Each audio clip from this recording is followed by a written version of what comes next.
Assalamualaikum warahmatullahi wabarakatuh.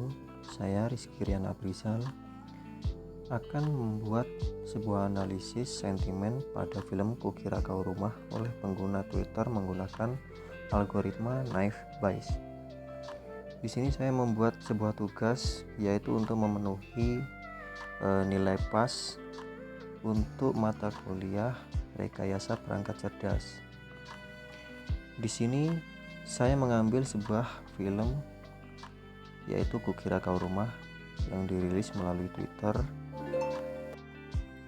dan latar belakang yang kami ambil dari topik ini adalah Twitter adalah salah satu media sosial terbesar yang ada di Indonesia yang dapat digunakan oleh pengguna untuk memberikan sebuah opini secara real time. Salah satu opini yang dapat dilihat dalam sosial media tersebut adalah mengenai film yang berjudul Kukira Kau Rumah. Dalam penelitian ini, pengamatan opini dapat dilakukan dengan menggunakan analisis sentimen. Yang pertama, pengumpulan opini dilakukan dengan melakukan text mining. Sebelum data dapat digunakan, perlu dilakukan text pre-processing agar dapat diolah dengan mudah. Kemudian, dari banyaknya opini, perlu adanya klasifikasi sesuai sentimen terhadap film tersebut, entah itu positif, netral, ataupun negatif. Algoritma yang digunakan dalam penelitian ini adalah algoritma Naive Bayes. Langkah selanjutnya adalah point of presentation. Untuk yang pertama adalah tujuan dan manfaat, kedua kajian pustaka, ketiga metode dan hasil, dan keempat adalah kesimpulan. Mari kita mulai dari tujuan dan manfaat. Untuk tujuannya itu sendiri adalah tujuan dari penelitian ini yakni menganalisis bagaimana opini terhadap film Kukira Kau Rumah pada masa awal penayangannya di bioskop, serta pengklasifikasian opini positif, negatif, dan netral oleh masyarakat Indonesia terhadap film tersebut. Yang selanjutnya yaitu untuk manfaatnya itu sendiri. Manfaat dari penelitian ini adalah untuk mengetahui bagaimana tanggapan masyarakat Indonesia terhadap film Kukira Kau Rumah, sehingga penelitian ini dapat dilakukan atau digunakan sebagai salah satu bahan pertimbangan televisi Indonesia dalam menayangkan film tersebut ke layar televisi. Yang kedua, kajian pustaka. Di sini pada kajian pustaka ada 4 aspek. Yang pertama, analisis sentimen, sebuah kegiatan untuk menganalisis opini. Selanjutnya, text pre-processing, proses pengolahan data sehingga mendapatkan data siap pakai. Dan ada Twitter. Twitter adalah salah satu media sosial yang menawarkan jaringan sosial berupa microblog. Yang selanjutnya, algoritma Naive Bayes. Di sini penting, yaitu pada metode pengelompokan suatu teks baru. Pada 4 aspek ini saling mendukung dan semuanya bersifatnya penting. Yang ketiga adalah metodologi dan hasil.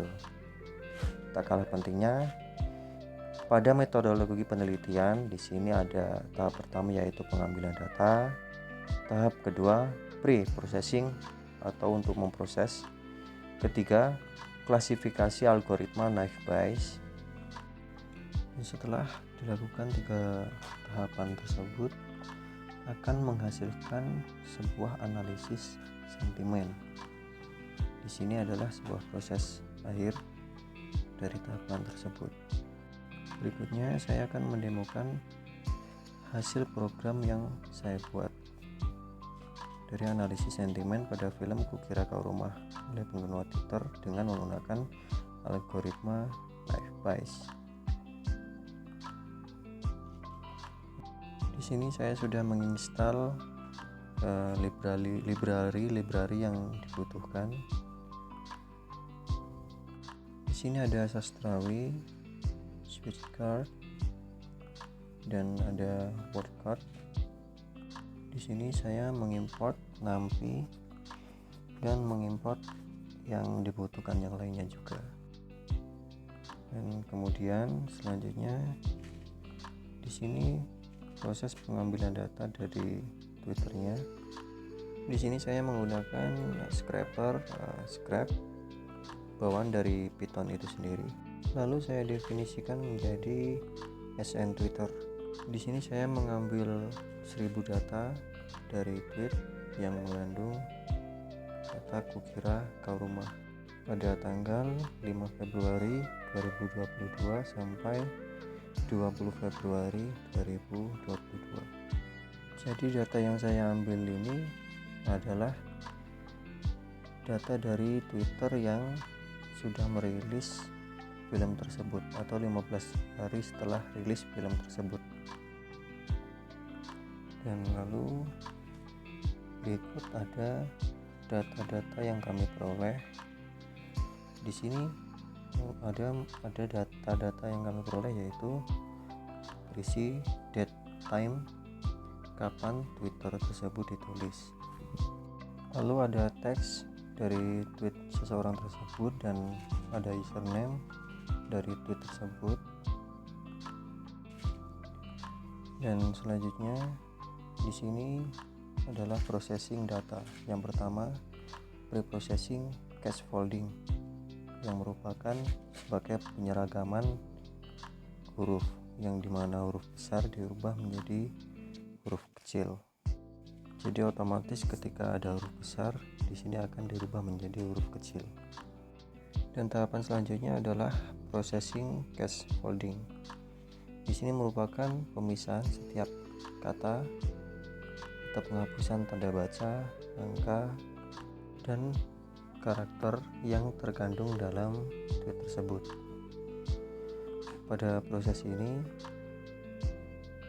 yaitu akan menghasilkan sebuah kata yang akan terpisah antara satu dengan yang lainnya.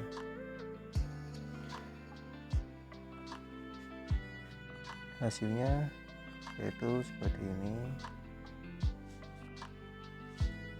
dan akan menghasilkan seperti ini: ku, kira, kau, rumah, akan terpisah-pisah menjadi satu persatu. Dan selanjutnya ada pre-processing NLTK. Ini untuk menghitung frekuensi kemunculan setiap kata tersebut, berapa kali muncul.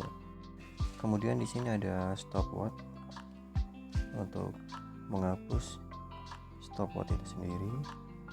Stopword adalah seperti kata imbuhan yang sebenarnya tidak perlu.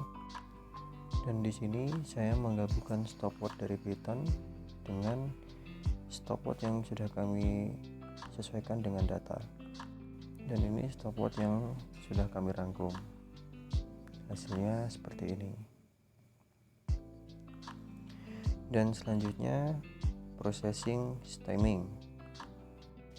Proses stemming ini adalah untuk menormalisasikan, disesuaikan dengan KBBI, dan juga untuk menghapus kata imbuhan. Semisal kata mengetahui, kita buang kata awal dan akhirnya menjadi tahu, misalnya seperti itu. Kemudian saya memetakan ke dalam plot. Di sini apa saja sih kata yang sering muncul, dan di sini kata yang paling besar adalah rumah. Jadi kata yang sering muncul adalah rumah. Kemudian ini saya ambil ke kolom-kolom tweetnya yang penting-penting saja. Kemudian hasil yang ini saya ekspor ke dalam Excel untuk proses selanjutnya, yaitu labelin data. Nah, untuk selanjutnya labelin ini, pada labelin ini kami membuatnya secara manual. Kami mengambil data sampelnya untuk dimasukkan ke dalam labelin ini. Nah, ini hasilnya seperti ini ya teman-teman. Film ini bagus, bisa jadi referensi untuk teman-teman, bisa ditonton. Dan kemudian di sini saya rename agar lebih mempermudah, dan inilah hasilnya seperti ini.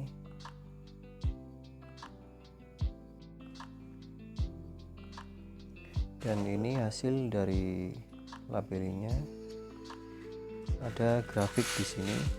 Di sini hasilnya ada 409 data netral, 309 data negatif, dan 230 data positif. Kemudian dilakukan vektorisasi data sebelum dan melakukan proses selanjutnya dan menghasilkan hasil seperti ini. Nah, ini dia hasilnya. Dan selanjutnya dilakukan pengujian metode naive Bayes untuk mengetahui akurasi data tren yang telah dibuat. Dan selanjutnya adalah testing data baru. Testing data baru ini hasil dari penginputan yang sudah saya buat dan menghasilkan seperti ini. Dan akan kita coba di sini. Kita buat, kita ketik di sini filmnya bagus sekali atau bagus sekali. Di sini menghasilkan kata positif karena mengandung kata bagus. Misalkan kita buat di sini jelek, maka hasilnya adalah negatif. Dan semisal di sini kita buat kata di sini dijual sebuah rumah mewah. Di sini hasilnya netral karena di sini tidak mencolok ke misalnya tidak mencolok ke sebuah kalimat yang buruk atau yang baik. Dari kegiatan tersebut kami mendapat kesimpulan yaitu penelitian ini mengambil data opini film Kukira Kau Rumah dari media sosial Twitter pada tanggal 5 Februari 2022 hingga 20 Februari 2022 yang berjumlah 1000 data. Setelah dilakukan klasifikasi data, didapatkan opini positif sebanyak 240 buah, opini netral sebanyak 409 buah, serta opini negatif sebanyak 352 buah. Dari hasil klasifikasi itu diciptakan model opini melalui algoritma naive Bayes dengan nilai akurasi sebesar 68%. Demikian tugas yang sudah saya buat, semoga mendapatkan hasil yang positif atau nilai yang baik. Saya akhiri. Wassalamualaikum warahmatullahi wabarakatuh.